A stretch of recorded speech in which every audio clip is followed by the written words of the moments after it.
லலிதா, இவ்ளோ தூரம் சொல்றாங்களே, உனக்கு புத்தி இல்ல?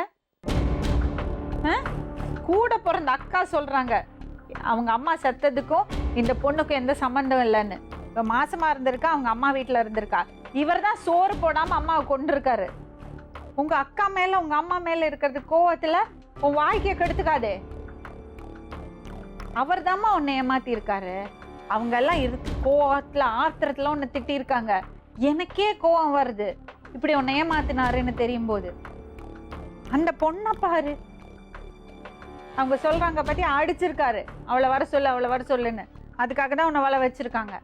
இத பாருமா, அம்மா அக்கா எல்லாம் இருக்கும்போது அதோட வேல்யூ தெரியாது. இத பாரு, நான் சொல்றது கேளு லலிதா. இத பாரு, நீ நல்ல பொண்ணு, நீ கோவத்தினால இப்படி எல்லாம் பேசுற. உன் வாழ்க்கையை கெடுத்துக்க கூடாதுமா, சொன்னா கேளு. இங்க வா லலிதா, நான் சொல்றது கேளு.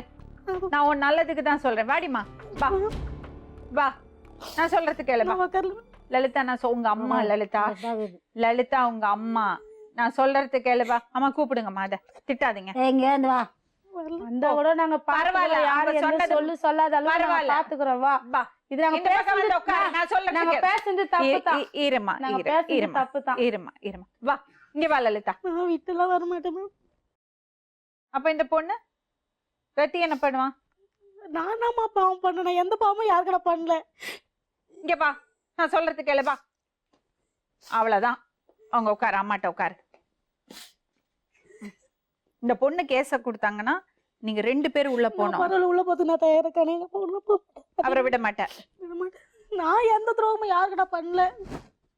நான் சின்ன பொண்ணு, நான் எந்த துரோகமும் யாருக்கட பண்ணல. அதுதான் சின்ன பொண்ணனால அவ விட்டுட்டு போணுமா? அப்படி இல்ல, நான் விட்டுட்டு போன நான் சொல்லல. அப்புறம் அவங்க சொன்னாங்க, நான் அப்பயே கேக்குறேன். அப்பயே எங்க சின்ன 2 பசங்க இருக்கு, என்ன பதில் சொல்லுவேன்? எங்க அம்மாவை நீ எப்படி கல்யாணம் பண்ணலாம் கேட்டா என்ன பதில் சொல்லுவேன்? அப்ப எனக்கு என்ன வழி மேம், அத சொல்லுங்க. நான் போறேன். சின்ன பொண்ணு நீயே சொல்றியே. நான் வேற கல்யாணம் நானே பண்ணி ஏமாத்தி இருக்காரு.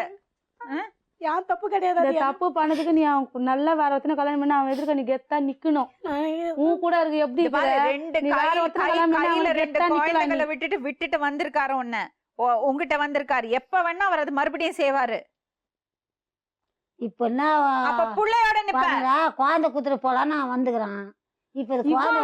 முக்காவாசி போனவன ஊருக்கு எதுக்குடா திருப்பி நீ வந்த? வானான்னு நாங்க வச்சு நீ வந்து கூப்பிட்டு அவன் வானான்னு முடிவா இருந்தா, இவன் வந்து சிக்கனு குனியா வந்துச்சா அப்படி சீரியஸா முடிவா இல்ல. மேம் அவன் வந்தாலும் நான் போக மாட்டேன் அப்படிப்பட்ட பேசிட்டு போயிடுறேன். இவனை நீங்க எதால அடிக்கலாம். என்ன முடிவு உங்களுக்கு? நான் சொன்ன சொல்லணும். நான் சொன்னா கேப்பீங்களா? இவ்வளவு தப்பு பண்ணிட்டீங்க லைஃப்ல, இப்ப பொண்டாட்டியோட போய் வாழுங்க. அந்த பொண்ணுக்கு பதில் என்ன? அந்த பொண்ணுக்கு நாங்க பாத்துக்கிறோம். நீங்க யாரும் கிடையாது அந்த பொண்ணுக்கு. அந்த பொண்ணை நீங்க கேவலப்படுத்தி இருக்கீங்க. மனைவிங்கிறத சாணம் கொடுக்காம அந்த வார்த்தை என் வாயில வரக்கூடாது பேசாம இருக்கேன். அவ்வளவு கேவலப்படுத்தி நல்ல பொண்ணை நீங்க கெடுத்து குட்டிச்சவராக்கி இருக்கீங்க.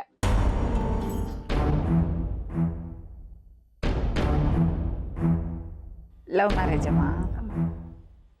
எத்தனை வருஷம் ஆச்சு கல்யாணம் ஆகி? 9 வருஷம் ஆச்சு. எப்படி வாழ்ந்தீங்கம்மா? நல்லாதாம்மா இருந்தேன். ஆனா கூட சந்தேகமும் கூடவே தாம்மா இருந்துச்சு. எப்பவுமே இருந்தது. எப்பவுமே இருக்கு, வெளியில காட்டாம அவர் மனசுலயே வச்சுப்பாரு. ஆனா உங்களை பாசமா பாத்துப்பாரு, ரொம்ப பாசம். பிள்ளைங்களை எல்லாம் நல்லா பாப்பாரு. சம்பாதிச்செல்லாம் கொடுப்பாரா? அவ்வளோலாம் சம்பாதிக்க முடியாதுமா அவரால். போவாரு, போறேன்ட்டு வண்டிக்கு போறேன்ட்டு வீட்டுக்கு வந்து படுப்பாரு. ஓட்டுற காசு கொடுப்பாருல. திருட்டெல்லாம் விட்டு இருந்தாரா நீ கல்யாணம் பண்ணதுக்கு அப்புறம்? குடி பழக்கம், கஞ்சா அடிக்கிறதெல்லாம் அதெல்லாம் இருக்குமா? எப்பவுமே இருந்ததா? இப்ப கூட இருக்குமா? இல்ல விட்டுட்டேன் சொல்றாருன்னு உன்னை கல்யாணம் பண்ணதுக்கு அப்புறம்? இல்லம்மா, மாத்திரை போடுறதெல்லாம் விட்டமா. உப்பு குடிக்கிறது உப்புதான் ஆரம்பிச்சேன். நீங்க சொன்னீங்க குடிக்கிறதெல்லாம் விட்டுட்டேன்னு. உப்புமா இப்போ ஸ்டேஷன்ல இருந்து கூட்டிட்டு போன நாட்டு மருந்து சாப்பிட்டுருந்தேம்மா, அதுதான்மா வாங்கி கொடுத்துச்சு.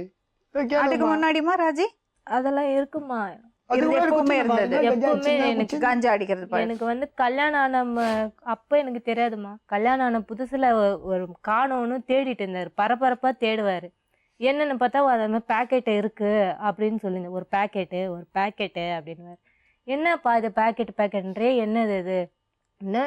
அப்பதான் எனக்கு தெரியுமா, எனக்கு தெரியாது. மேலே என் எதிரே எதுவுமே எடுக்க மாட்டாங்க. வெளியே போய் அவங்க ஃப்ரெண்ட்ஸுங்களோட போய் பிடிச்சிட்டு வரும்போதெல்லாம் ஒரு ஸ்மெல் அடிக்கும், என்னால் கண்ட்ரோலே பண்ண முடியாது. அந்த ஸ்மெல்லு வரும்போது எனக்கே கேர் ஆகிடுவேன் நான்.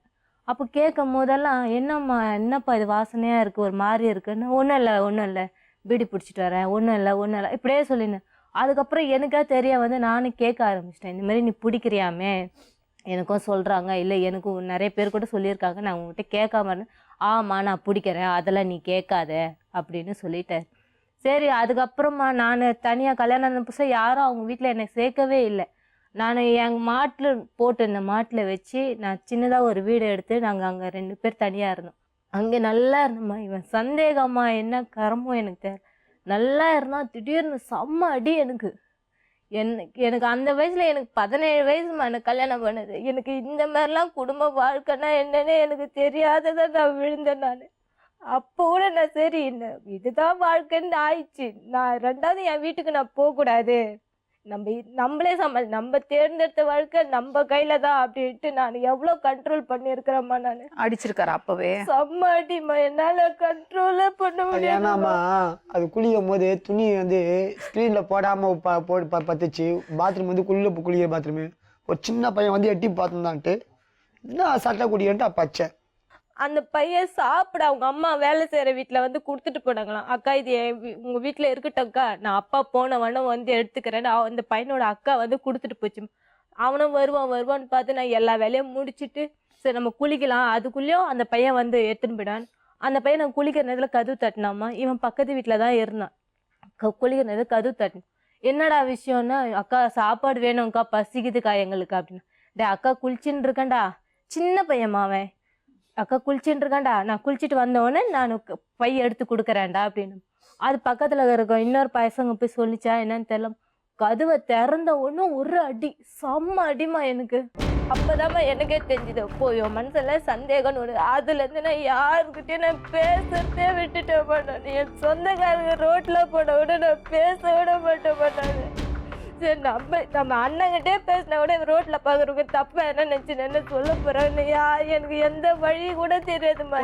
தெரியுமா ராஜி, உங்கள்கிட்ட அவ்வளவு நம்பிக்கை வச்சு உனக்கே தெரியுமா ராஜி, எனக்கு தெரியுமா? வைராக்கியமா சொல்லிட்டாருமா, நான் வீடு ஹவுஸ் ஓனர் கேட்டாங்கன்ட்டு நான் வீடு காலி பண்ணிடுறேன் அப்படின்னு சொல்லிட்டு நான் அங்கேருந்து காலி பண்ணி ஓட்டேரி போகணுமா. அங்கே இதுமாதிரி போலீஸ் தொல்லைலாம் ரொம்ப வந்துச்சு. இவரை வந்து கேட்டுட்டு சும்மா விசாரிக்கிறேன்னு இட்டுன்னு போவாங்கம்மா. அப்புறம் கேஸ் போடவே ஆரம்பிச்சிட்டாங்க. ஏன் அவருக்கு திருட்டு கேஸ் இருந்ததுன்னு சொல்லிட்டு நான் கல்யாணம் புதுசுல சும்மா தான் போட்டாங்க, அவர் எந்த தப்பும் பண்ணல சொல்றாரு. இப்பதாம்மா அதெல்லாம் போட்டது. ஆனா அவர் போன இது தப்பு பண்ணதுக்காக அவரை பிடிச்சி உள்ள போட்டிருந்தாங்க. எனக்கு அந்த வயசுல எனக்கு என்ன ஏதுன்னு கூட எனக்கு போலீஸ்னால கை காலெல்லாம் ஒதுரும்மா. எனக்கு அப்பெல்லாம் என்னன்னே தெரியாத நான் எத்தனை போலீஸ்காரங்கிட்ட போய் கெஞ்சி நான் அழுதுருக்கிறேம்மா. நான் எவ்வளோ வேதனையா, எனக்கு ஒன்றுமே தெரியாது. எனக்கு நான் அழுவேன் சார், என்ன சார் நான் தப்பு பண்ணா விட்டுருங்க சார், நான் அழுவேன். என்னை பார்த்து கூட அனுப்பி விட்டுருக்காங்கம்மா நிறைய வாட்டி. நான் என்னால் முடியாது. தப்புதான் ராஜி. நான் அப்போ கூட கேட்டு வந்துருவேன்ப்பா. நான் எப்படின்னா கையில கால சொல்லுவா, நீ பேசு ராஜி, நான் என்ன எதுவும் பண்றது இல்லைல்ல, நீ பேசுவாமா. நானும் சரி சார் இப்பெல்லாம் ஒன்றும் பண்றது இல்லை சார், அவன் ஏதோ தெரியாம அப்போ பண்ணதான் இப்ப போட்டு இருக்காங்க சார் அப்படின்னு சொல்ல அவங்களும் கொஞ்சம் மனசு இறங்குவாங்கம்மா.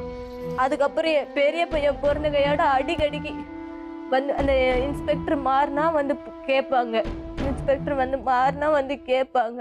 அதே மாதிரி வந்து பிடிச்சின்னு போயிட்டு அயனாவரத்துக்கே போயிட்டோம்மா. இவங்க அப்பா வீட்டுக்கே போயிட்டோம். வெளியில வாடகை கட்ட முடியல அப்படின்ட்டு அவங்க சொந்த வீட்லயே சண்டை போட்டு என்னை கூட்டின்னு போயிட்டாரு. என் பொண்டாட்டி வருவா, அவங்க சேர்க்காமலே இருந்தாங்கள, நான் வீட்டு வாசல்ல காலு கூட வைக்க கூடாதுமா. அவங்க வீட்டு வாசல்ல நான் மேல் வீட்டில் தான் இருந்தேன். அங்கே ஒரு 5 வருஷம் என் பெரிய பையன் 5 வயசு வரைக்கும் அங்கே தான் இருந்தோம்மா. இப்போ கூட இருந்தோம்.